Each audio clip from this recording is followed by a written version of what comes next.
Chapter 9. How to use the power of your subconscious for wealth.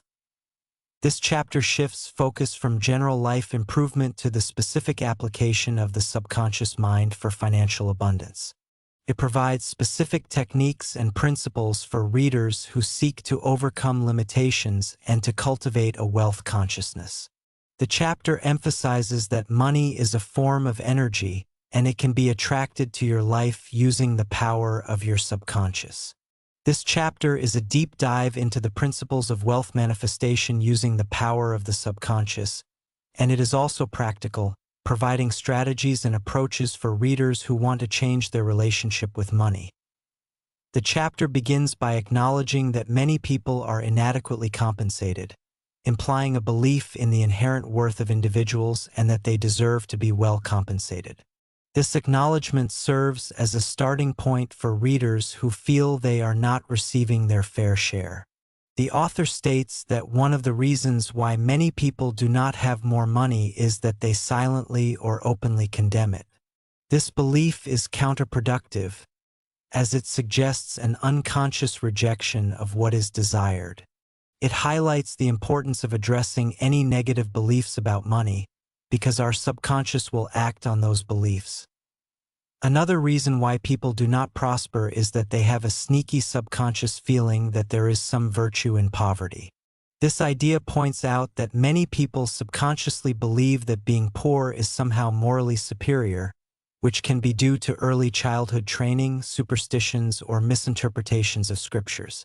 The chapter asserts that it is essential to change these beliefs in order to attract financial prosperity.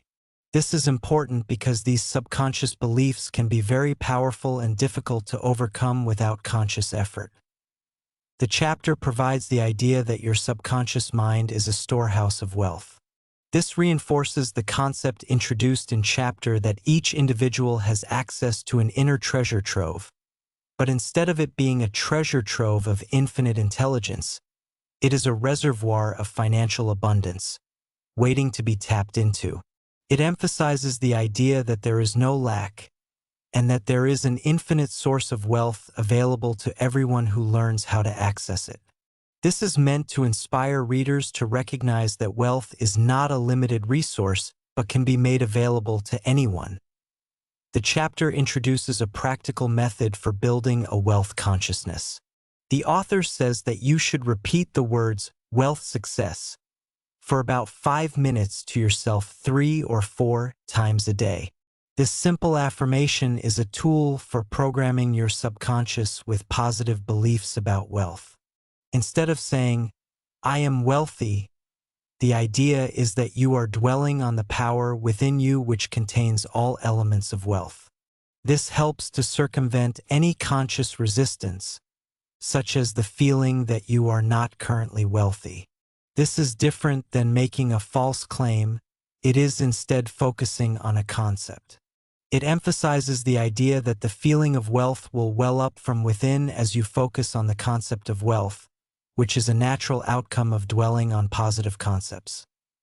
The chapter makes it clear that what you consciously affirm, you must not mentally deny a few moments later. This is an important principle for manifestation because it shows the power of consistent thought and belief. When a belief is denied later, it neutralizes the effort that you put into it earlier, which can undermine the entire process. This idea highlights the need for sustained positive thought and belief to manifest the desired outcomes, and consistency is a critical factor in reprogramming the subconscious. The author states that your true source of wealth consists of the ideas in your mind, and that you can have an idea worth millions of dollars. This idea is meant to empower readers, helping them see their own potential for innovation and creativity. By focusing on the power of the mind to create wealth, this chapter shifts away from external circumstances and focuses on the inner capacity to generate wealth. This reinforces the idea that wealth is primarily a mental construct, a product of thought, and that anyone can cultivate the capacity to generate it. The ideas and inspiration can come through the subconscious. The chapter suggests that knowledge of the powers of your subconscious mind is the means to the royal road to riches of all kinds, spiritual, mental, or financial. This puts the power of wealth creation in your own hands, emphasizing that there are no external limitations and that your mindset is what truly creates your circumstances. This means that financial prosperity is not dependent on outside circumstances, but on the use of the mind to tap into an inexhaustible supply. This is a powerful message that provides a pathway for financial empowerment by understanding the principles and methods. It is also noted that the student of the laws of mind knows that regardless of economic conditions, they will always be supplied with money, regardless of what form that money takes. This implies a deeper understanding of the principles that govern wealth, which means that they understand the source of wealth is not dependent on traditional resources. The idea is that when you convey the idea of wealth to the subconscious, it keeps you supplied wherever you may be, and that you have convinced yourself that money is forever flowing freely in your life and that there is always a wonderful surplus. This reinforces the idea that wealth is a product of inner belief and that those with understanding can adapt and thrive regardless of changes in the world. The chapter explains why some men do not get a raise in pay. If you are silently resenting that you are underpaid, not appreciated, and deserve more money, you are subconsciously severing your ties with that organization. This illustrates that your subconscious is always responding to your feelings and beliefs. Instead of attracting wealth and advancement, this negative thinking and resentment will only repel it and prevent the desired raise, promotion, or recognition. This concept reinforces the power of positive thinking and the need to maintain an attitude of gratitude.